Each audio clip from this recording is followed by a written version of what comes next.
Wyoming Territory, July of 1878, the sun had barely crested over the wide, dry plains when Merritt Langston rode out of Fort Bridger with a letter in his coat pocket and dust on his boots. He had not planned to ride across the territory in the middle of summer, but the words written in careful, slanted handwriting had changed everything. A mail-order bride, waiting in a place she should not have been sent. A mistake. The letter said the family she was to stay with had packed up and left weeks ago. The marriage broker in Cheyenne had sent Merritt's bride to be straight into isolation with no protection, no food, and no idea. Her name was Fallon Abbott, and Merritt planned to marry her. He had not expected to want a wife, but something about Fallon's letters had caught him. She was honest, strong. She had lost family in the war back east, and she wanted a man who would not lie to her, who would not leave. Merritt had seen enough of loss to understand exactly what she meant. He had written back, and by the fifth letter, he had already decided. Now he was 2 days' ride south of Sweetwater, pushing hard through the dry grass and sagebrush, eyes scanning the horizon for the cabin she was supposed to be staying in. The wind carried no sound but the soft whine of flies and the steady beat of his horse's hooves. It was just past noon when he saw the cabin. It was small, slumped against a patch of rock and scrub oak, the wood sun bleached and rough. Smoke did not rise from the chimney. The only sound was the creaking of his saddle and a crow screeching somewhere off behind the ridge. He dismounted and tied his gelding to the porch post. "Fallon," he called. No answer. He knocked, then pushed the door open. The air inside was dry, hot. Dust floated in the light slicing through the crooked shutters. And there, curled up on the floor beside an empty stove, was a woman. She was asleep or unconscious, her dress dirty, her face pale. Her hair was a mess of dark tangles and her hands were scratched. A cracked tin cup lay beside her, empty. "Fallon," he said, kneeling beside her, voice rough, careful. "It's Merritt. I came for you." Her eyes flicked open, brown and glassy with fever. "You came," she whispered. Her lips were dry. I thought they forgot me." "I did not." He lifted her carefully, felt how light she was, how warm with heat. She leaned against him, barely awake, and did not resist when he carried her out into the light. He sat her on the porch and poured the last of his canteen into her mouth, a little at a time. She drank like she had not had water in days. Merritt swore under his breath. She had been alone. No one had checked on her. No one had thought to come. "You are safe now," he said, brushing the hair out of her face. "You are not alone anymore." Fallon blinked up at him like she was still not sure he was real. He did not leave her side. He cleaned out the cabin, found a broken pump behind the barn that still pulled up a little water. He made her drink, then sleep, then eat, little by little. He stayed the night, sitting just inside the door with his rifle across his lap. By morning, she was stronger. She sat up on the cot he had made her and looked at him like she was trying to understand something. "You came all this way," she said. "I did." "Why?" He looked at her then, really looked. Her face was tired, but her eyes were steady. "Because I meant it," he said. "What I wrote, I want a wife, I want you." She stared at him, not blinking. "You do not even know me." "I know enough," he said. "I know you are brave. I know you stayed here alone, even when no one came. I know you did not give up." Her eyes filled, but she did not cry. She set her jaw, her hands resting in her lap. "I thought I was going to die here," she said after a moment. "I prayed someone would come, just one person." "I am here," he said quietly, "and I am not leaving." They sat together in the slow heat of the morning. She leaned her head against the post. He sat beside her. It was quiet, but not empty. Later that day, she walked with him to the well, slow and shaky. He held her hand without asking, and she did not pull away. By evening, she was laughing just once at the way he burned the cornbread. "It is better than nothing," he said, handing her a piece with a grin. "It tastes like ash and regret. Then you better teach me how to cook. You are not giving up on me, are you?" He looked at her, and his voice came low. "No, never." That night, she sat beside him on the porch and watched the stars rise. "I do not know if I am ready to be anyone's bride," she said. "That is all right," he said. "I will wait." She looked at him long and slow, then she reached for his hand. "You already are protecting me," she said softly. He squeezed her fingers. "And I always will." He did not kiss her that night. He did not need to. The way she leaned against him, the way she finally fell asleep with her head on his shoulder, that was enough, for now. By the third morning, Fallon had the strength to braid her hair. She sat cross-legged on the stoop, combing through the tangles with a horn-handled brush Merritt had found in the bottom of her travel trunk. Her fingers moved slowly, but they didn't shake. He watched from the yard, where he was mending the front gate with a strip of rawhide and a borrowed nail from the half-collapsed shed. "How far is the nearest town?" she asked, not looking up. "Sweetwater's a day north. A little more if we ride easy." She nodded. "And Cheyenne?" "5 by wagon, 4 by horse if you don't stop." The wind stirred the hem of her skirt. She tied off the braid with a strip of cloth and leaned back against the porch rail, eyes scanning the horizon like she was measuring the distance between where she was and anywhere else. "I don't remember much of the ride out," she said after a while. "The man who brought me, he was quiet, didn't talk unless I asked something, and even then it was only short answers. He left me here and said someone would come." Merritt set the hammer down. "He shouldn't have left you alone." She tilted her head toward him. "You think he knew?" "I think he didn't care." Her mouth pressed into a line. "I kept telling myself to stay calm, that it was all just delayed." "That someone had a reason. You were right to hold on." She stood and stepped off the porch, boots crunching on the dry ground. "Can we leave this place?" He straightened. "We can. I was thinking we'd head back to the ranch tomorrow. It's 2 days easy riding. Shade, water, real food." "What's it like?" He reached for the reins of his horse, started checking the saddle's straps. "It's plain, but there's a creek that runs cold all year and the barn don't leak. My sister used to keep the garden going. There's still mint along the fence if you know where to look." Fallon folded her arms. "And you live there alone?" "Been that way since last spring." She didn't press for more, and he didn't offer it. That afternoon, she walked the perimeter of the cabin while he packed supplies. She gathered what little could be salvaged: half a bar of lye soap, a tin of sewing needles, an apron that hadn't mildewed. She didn't ask for help, only brought her finds to the porch and folded them into one of the flour sacks he'd emptied that morning. As the sun dipped low, she paused at the edge of the well, her hand resting on the wooden frame. "When you first saw me," she said, "what did you think?" He didn't answer right away. "I thought you were the bravest woman I'd ever seen." She turned to him, uncertain. "I thought I looked like something half dead." "You did," he said, quiet, "but you didn't give up." She exhaled through her nose, almost a laugh. "You say that like it matters." "It matters to me." She looked down at her hands. "I used to believe people would always do what's right if they had the chance." What changed? Everything. That night, she didn't sleep inside. She laid her blanket on the porch and asked him to stay close.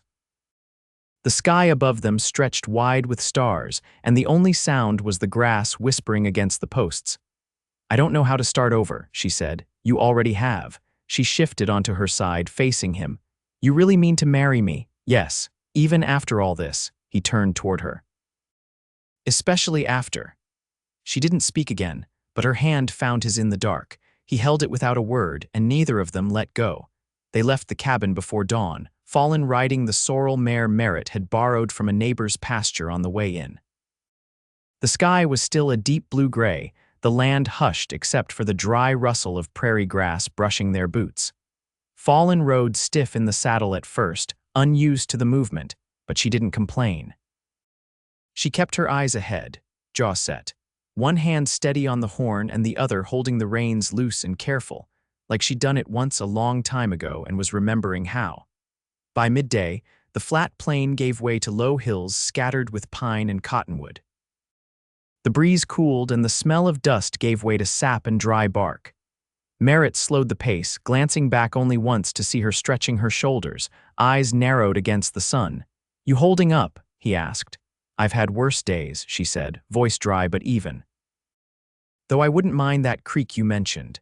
He didn't smile, just nodded toward the last ridge. "Not far now." An hour later, they reached the edge of his land. The fence posts were sun-bleached and some leaned at angles, but the wire held. The barn stood solid, its roof patched but dry. A smokehouse, a chicken run, a small root cellar with a slope door all weather-worn but intact. The house itself was single-story, made of squared logs, the shutters closed against the heat. Fallon dismounted without help. Her legs trembled for a breath, but she caught herself on the saddle, breathing slow until the feeling passed. "No one's lived here but you," she asked, brushing the dust from her skirt. "No one since my sister married out and moved east." I kept it quiet. She stepped to the porch, ran her hand along the rail. "It feels like something meant to last." Inside, the air was cool and dim. He opened the shutters and light fell across the plank floor, the cast iron stove, the narrow cot in the corner. The hearth was swept clean. A single shelf held a row of books and an old photograph in a wooden frame. Fallon moved toward it, curious. "Your parents?" "Mother and father. That one in the middle was my brother. He died in Kansas, year before the war ended." She didn't press. Instead, she studied the room, then turned toward the doorway. "Where do you want me?" she asked. He shook his head. "Anywhere you like. There's a second room off the back. It's yours if you want it." "I'll take it," she said, and walked through without hesitation. Later, he found her sitting at the edge of the porch, a tin basin at her feet. She was scrubbing her hands, nails rimmed with the dark lines of travel and cabin soot. Her sleeves were rolled, and her hair was tied back with a bit of twine. She looked up when he approached, not startled, just quiet. "I'll start supper," she said, "if you've got anything that hasn't gone to mold. There's cornmeal and beans, some salt pork hanging. I butchered a pheasant 2 days ago, should still be good." She nodded, standing slowly. "I'll need a knife." He handed her the one from his belt. She took it without comment, then added, "The kitchen's small, but I've worked in worse. If I rearrange the shelves, I can keep the dry goods from spoiling so fast." He watched her walk back inside, her shoulders straighter than they'd been since he'd first carried her out of that cabin. That night they ate by lamplight, the windows open to the warm air. She'd roasted the bird with sage and onion, and he'd sliced the bread he'd baked that morning. Neither of them said much through the meal. The silence didn't press. When the dishes were cleaned and stacked, she stood by the doorway, arms crossed loosely, watching the moon rise past the barn roof. "I thought I'd feel strange," she said. "Coming here, living in a house that isn't mine. It can be." She looked at him. "But it doesn't." He didn't step closer, not yet. "You have a place here if you want it, not just because of the letters, not out of pity." "I know," she said. "That's why I'm still standing here." He nodded once. Then after a pause, she asked, "What would your sister think of me?" "She'd say you've got more grit than sense, and that's not a bad thing." Fallon laughed, soft and low. "She sounds like someone I'd like. She would have liked you too." The moon lit her face in profile. She turned toward the doorway, fingers resting on the frame. "I'm not ready for vows yet," she said. "Not tonight. I'm not asking tonight, but I will be, just not rushed." He met her eyes across the room. "I can wait." She lingered, then stepped into the back room and closed the door behind her. Merritt stayed up a while longer, tending the fire until it burned low. When he finally lay down, he looked once toward the door she'd gone through. Then he closed his eyes. Tomorrow, there'd be fences to mend, a garden to turn, a new life to build, and she was here now. That was enough. Fallon's hands were buried in the garden soil by mid-morning. She'd found a rusted spade beneath the rain barrel and cleared out the weeds clustered thick around the fence line. The rows weren't neat, not yet, just furrows scraped along what had once been planting beds. She moved methodically, her sleeves rolled to the elbow, sweat dampening the back of her neck.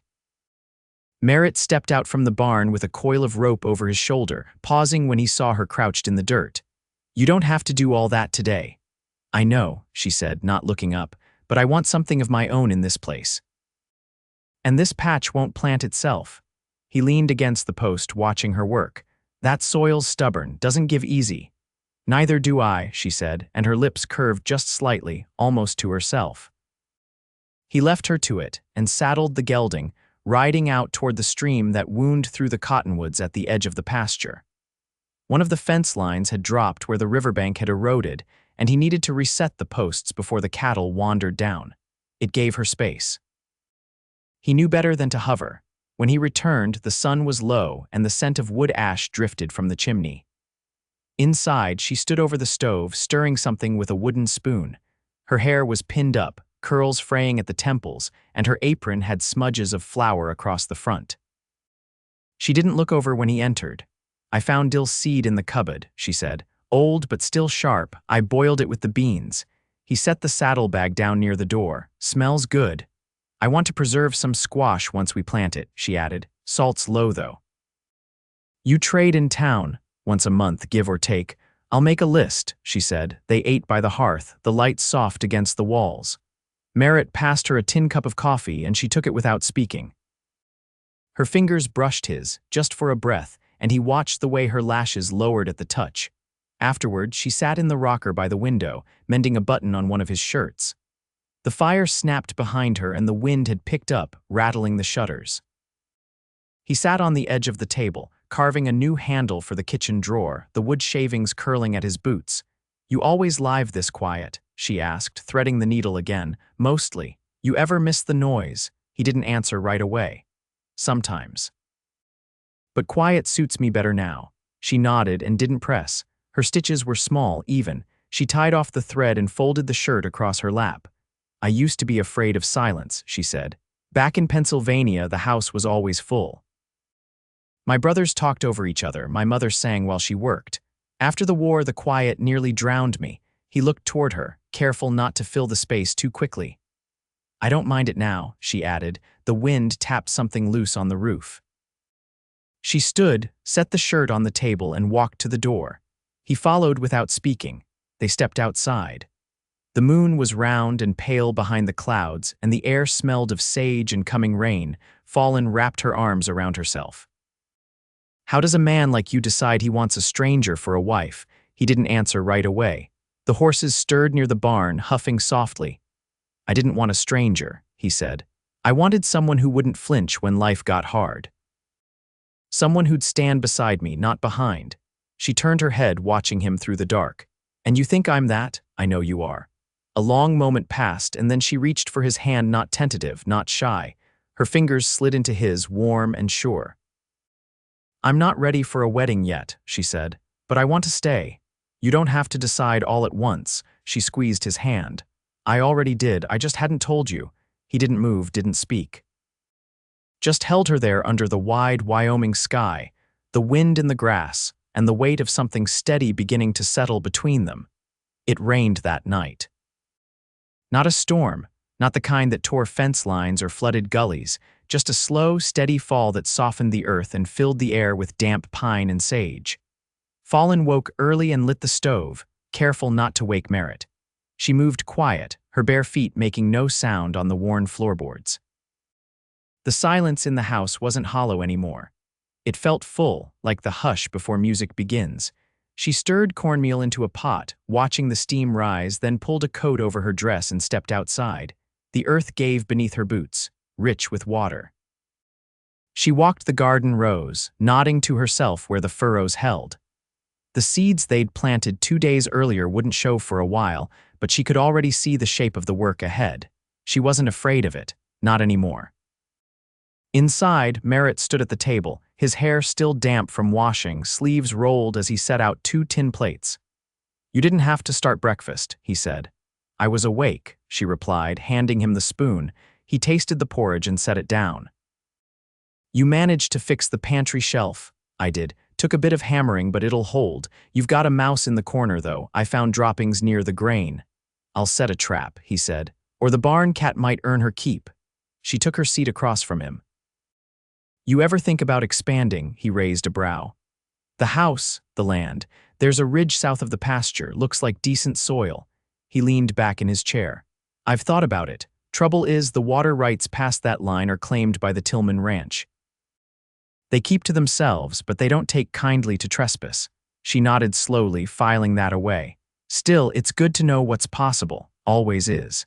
They ate without hurry. The rain eased toward midday, and the clouds broke into long strips of pale blue. Fallon set a kettle to boil while Merritt loaded a bundle of fence wire into the wagon bed. He didn't ask for help, and she didn't offer. There were rhythms forming between them now, unspoken but solid. While he worked the southern fence line, Fallon stayed behind sorting linens and airing out the back room.